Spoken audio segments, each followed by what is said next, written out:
So mga par, matapos nga po naging ganap na 2 division undisputed champion ng Japanese Monster na Naoya Inoue. At ngayon mga idol, kinikilala ito na best pound per pound boxer sa buong mundo. Na siya mga idol ang dahilan bakit marami mga boxer din ang mainit ang mga mata na labanan ng Hapones. Bukod kasi mga idol sa status ni Inoue sa boxing sports, isa rin sa mga hinahabol ng mga ibang boxer na makalaban si Inoue. Dahil sa limpak-limpak na salapi ang maibubulsa mo kapag nakalaban mo si Inoue. At sa naging panayam mga idol ng junior lightweight champion Emmanuel Baquero Navarrete, natanong ito mga idol kung willing ba siya labanan si Inoue. Direktang sinagot ni Baquero mga idol na wala daw dahilan na tanggihan niya ang laban sa Hapones. Kakasa daw talaga ito sa laban, pero may isang kondisyon lang daw si Navarrete mga idol. Si Inoue daw ang pumunta sa kanyang division sa 130 pounds. Kahit anong oras daw papalagay siya ng Mexican champion. Well, magkaparehas lang nga din mga idol ang naging reaksyon ni Baquero sa ating kababayan si Mark Magnifico Magsayo. Ayon sa Pinoy mga idol, gusto din nito makalaban si Inoue. Wala daw siya kahit anong problema na palagan ng Japanese Monster. Basta siya lang daw ang umakyat ng timbang at hindi si Magsayo ang bababa para labanan lamang si Inoue. Nagbigay pa nga mga idol ng konting partida si Magsayo kay Inoue. Payag daw siya labanan ng Hapones sa catchweight sa 129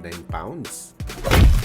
Samantala sa article naman po ng World Boxing News o WBN mga idol, napagkwentuhan dito ang naging mensahe ng isa sa mga boxing coach ni Gervonta Tank Davis na si Coach Ellis, na ayon sa kanyang source mga idol galing sa kanyang kaibigan, merong boxer daw mga idol na lumaban dati sa isang bigati na bakbakan na tinatago ang injury nito sa katawan, kaya gusto daw muna nito palipasin ng 1 taon bago ulit ito mapalaban sa ibabaw ng boxing ring dahil talagang nabiyak daw ng gusto ang kanyang panga sa kanyang huling laban. Wala naman may binanggit na pangalan mga idol kung sino ang boxer na to, pero marami ang mga fans mga idol. Ang tinuturo sa kwento na to ni Coach Ellis walang iba kundi si Devin Boy Ilonghainy. Siya lang naman daw kasi mga idol ang boxer na halos 1 taon na walang laban at nabugbog ng gusto sa bakbakan, at siya lang din daw ang sikat na boxer na nakitaan ng pagkamaga ng pisngi matapos ang laban nito kontra kay Ryan Garcia. Subalit tinanggi naman mga idol na Devin Haney na nagtamo ito ng broken jaw sa laban nito kay Bagito, pero madaming hindi naniniwala mga idol dahil kita naman natin mga idol ang before and after fight na imahe ni Devin Haney. Pagkatapos ng laban parang sumubo si Haney ng 5 pirasong candy na sabay-sabay sa kanyang bibig,